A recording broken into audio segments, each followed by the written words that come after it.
Hey everybody, Glenn here with a follow-up episode to one we did recently. So I released two videos recently. One where I sent in some PSA graded cards to CSG to see how they compared or how they stacked up. Well, let me get my focus to work here. There we go. To see how they stacked up against PSA, and another one that I did where I sent some cards in to see how they stacked up against SGC. So this one is going to be the PSA video. So I got these back like super quick. I sent these out originally. Let me double check here just to make sure I'm not telling you anything wrong. So I sent these out originally, and you can see this, maybe you can see it there, on 2/3 in economy order, and it was received back or shipped back to me on 2/23. So 20 actual days, much less than that from a working day perspective, and it was supposed to be 40 days. So I got this back pretty quick. So essentially, I'm just going to go through these one by one. We're going to start with the oldest card first and work our way up to the newest card. And I think people are going to be a little surprised by what we found here. So we'll start off first. If you haven't, by the way, go back and watch the crack video if you want to see what was going on here. But anyways, or you can just watch this one, I guess. So the first one here, we had let's get that to focus in here, 1954 Bowman Bobby Garrett. You see it got a near mint 7. So sent this off, and CSG gave us a excellent 5. So you can see here that they dinged us the most on surface and centering, was really driving the grade. So this got a 7 from PSA, and nowhere close from CSG. So CSG got us on centering and surface, which I think centering is pretty obvious. We all know that PSA is a little bit more lenient. Well, I shouldn't say a little bit more. They're a lot more lenient on centering than most any other grading company. And the surface, I'm not 100% sure what's wrong, but like I said, you can go watch the video. You can see me crack these open. Clearly, I didn't damage them in any way. So pretty stark difference. This one ended up getting 2 full grades lower than PSA. So that was on a 1954 card. So second card we got is a 1960 Topps Jim Schaffner rookie card, which was graded a near mint 8 by PSA. And this particular card got a near mint 7 from CSG. So you can see I got a 7 on centering, an 8.5 on corners, a 6.5 on edges, and an 8 on surface. So the edges is what got us. And I think you can see, let me get that to focus in there. Yeah, look at that edge right there. Look how, there you go. See how chewed up that edge is? So somehow this card ended up getting an 8 from PSA, and a 7 from CSG. So a full grade less than PSA. So far we got 2 full grades less and 1 full grade less. Second or third card up, we have a 1965 Philadelphia Walter Roberts, graded a mint 9 by PSA. And this card came back a CSG 7.5. So a grade and a half lower than PSA. See here, it got a 7 on centering, 8.5 on corners, 8.5 on edges, and 9 on surface.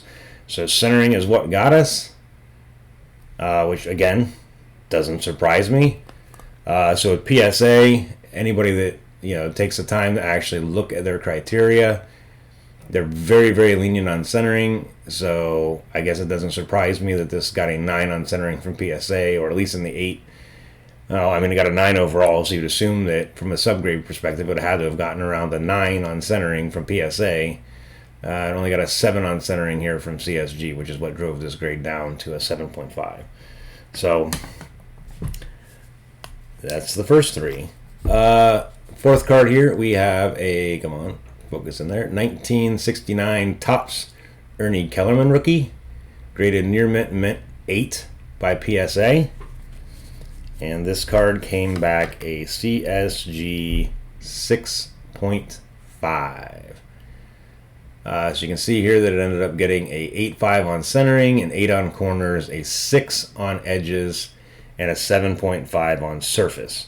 So the primary driver here would have been the edges, and I'm going to assume that had to do with this back edge right here. You can see it's pretty chewed up, pretty chipped. Back of the card, which I think we all know PSA don't seem to give 2 shits about. So, yeah. So there you have it. A card number 4. 8 from PSA, 6.5 from CSG. So 1.5 grades lower. Fifth card, we have a 1973 Topps Clarence Thomas rookie, graded a mint 9 by PSA. And this particular card ended up getting a CSG 8. You can see here it got a 9 on centering, 8 on corners, 8.5 on edges, and a 7.5 on surface. So really, corners and surface both would have kept it out of possibility for a 9. I'm not 100% sure what they saw on this particular one.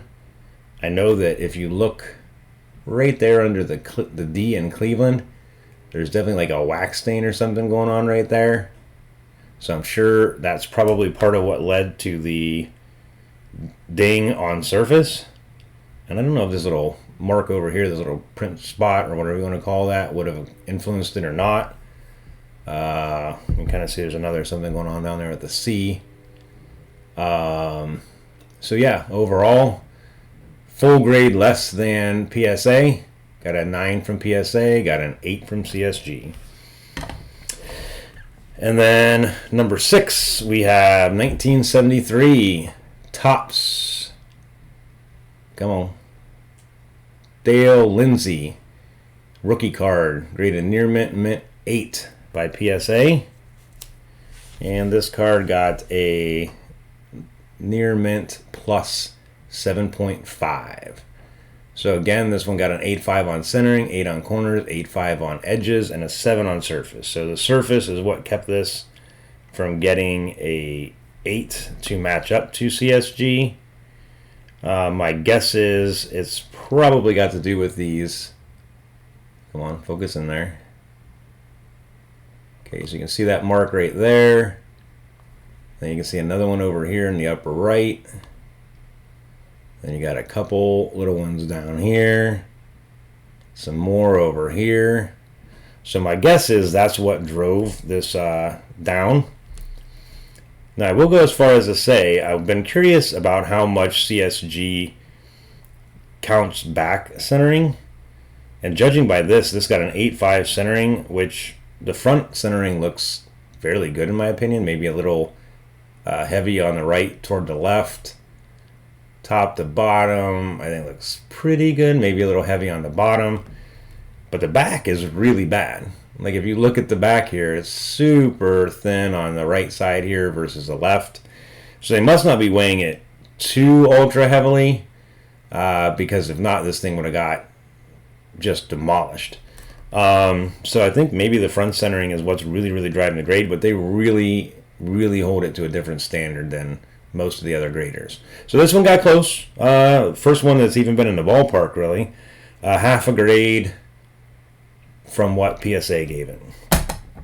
And then the last card.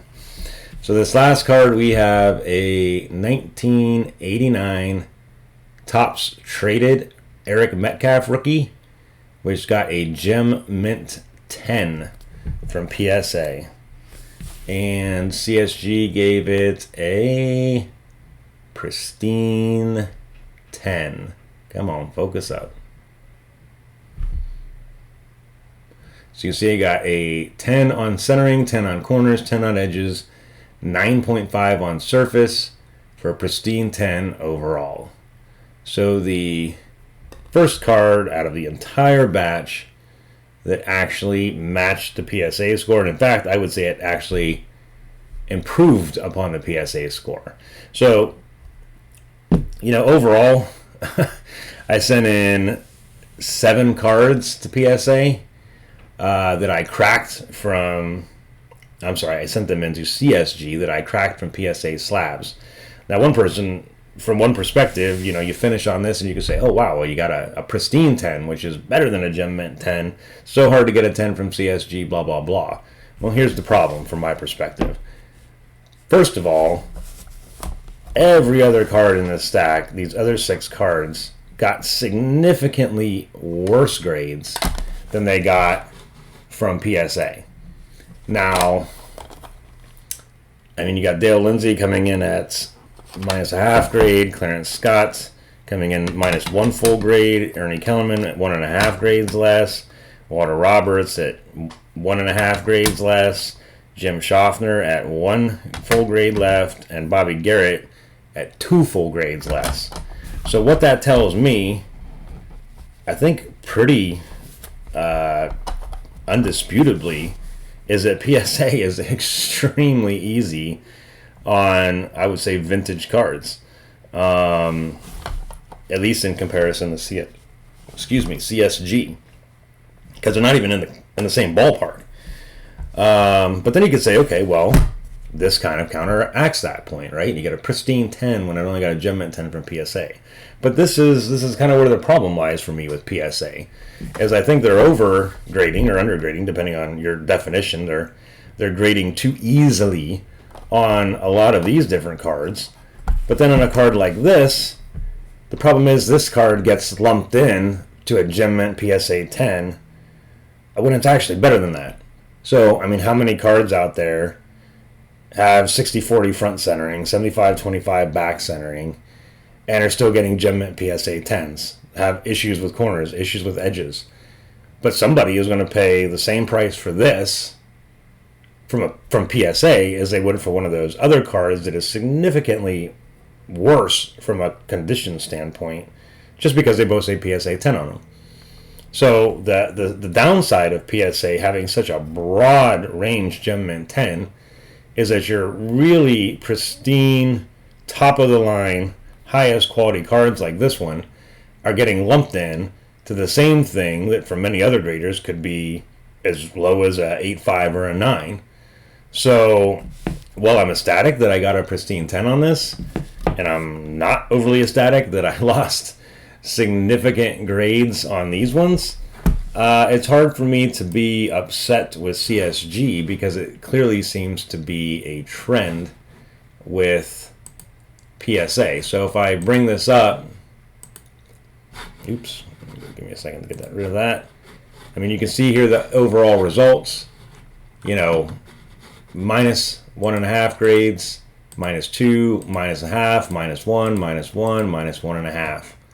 And then even, which in my position isn't actually even. It's actually graded better than it was by PSA.